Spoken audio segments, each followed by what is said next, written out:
Yeah, I'm going to begin, Joel, just by asking. I mean, I've read in another interview that you've done that you said this project picked you, and I was wondering in what way.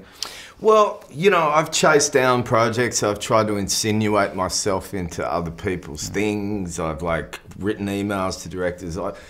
All versions of trying to kind of inch my way towards something and be included.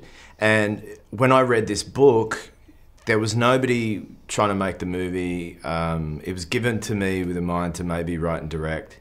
And my first thing was like, yeah, definitely someone should do this, but I shouldn't be the person. And somehow within about 3 weeks, I was starting to write the screenplay. I basically had a daily kind of rumination on what I'd read, which books can stick with you, but I've never had a book stick with me for a year and a half. You know what I mean? And not just stick with me for a year and a half, but write a screenplay, gather a cast, go to another city, shoot the whole freaking thing. Like it made me do something. Because I mean, in this movie we have, well, villains, so to speak. There are characters in this movie, I suppose, that obviously that some of the actions are reprehensible, but there's always a level of empathy in this movie. How important is it that each character is sort of a nuanced, well-crafted character that we can try and we attempt to understand, even if we are completely at odds with the way they go about their life? I think the best way to have a conversation about change is for everybody in the room not to raise their voice, you know? And there's something about Garrard's rendering of his book that had an empathetic point of view on everybody. I mean, look, sure enough, there's an assault in the film, and I wouldn't go so far as to say that that character shouldn't be vilified in some way. And there was something sociopathic and deeply narcissistic about that person in Garrard's life that caused him so much pain. But that caused Garrard so much pain. But you know, I was trying to unpick the puzzle in my brain after reading it, going, I thought conversion therapy would be a place created by hateful people, run by hateful people, parents who were hateful, hating their child because they're gay, sending them off to a hateful place. Hate, hate, hate, hate, hate. And yet what I discovered was it was all love, love, love, help, help, help. And how do you reconcile that? It's like, I love you so much that I want you to have a good life, and that good life is not going to be there for you if you're gay. So I'm going to help you come back to a better life because I love you. That's terrifying to me. And trying to unpick that, all this pain and confusion and divided families, all created on this fertile ground of misunderstanding and age-old beliefs, you know, written down in scripture. And at the center of it, a boy who has no choice but to be who he is, being told that he's broken by the two people that he identifies with the most.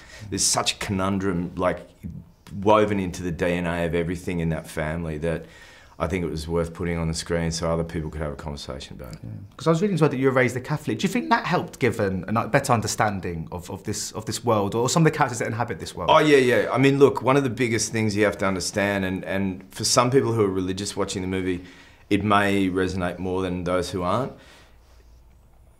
You got to understand that he was given an ultimatum by his parents. That's big. You know, you can't live under this roof. You can't be a part of this community. But what if one of the biggest presences in your life is your relationship with God, and someone tells you God won't love you. In fact, God will forsake you. God will this. You'll go to hell.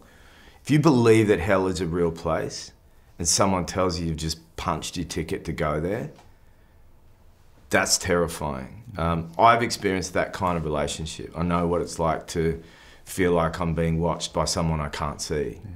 And that's very unsettling. And just very, very quickly before I go, you've worked, obviously, you're directing in this instance, and you've worked with some of the biggest and best directors out there. Is there one that in particular that has left a real kind of impact on you, that you really take with you when you're behind the lens?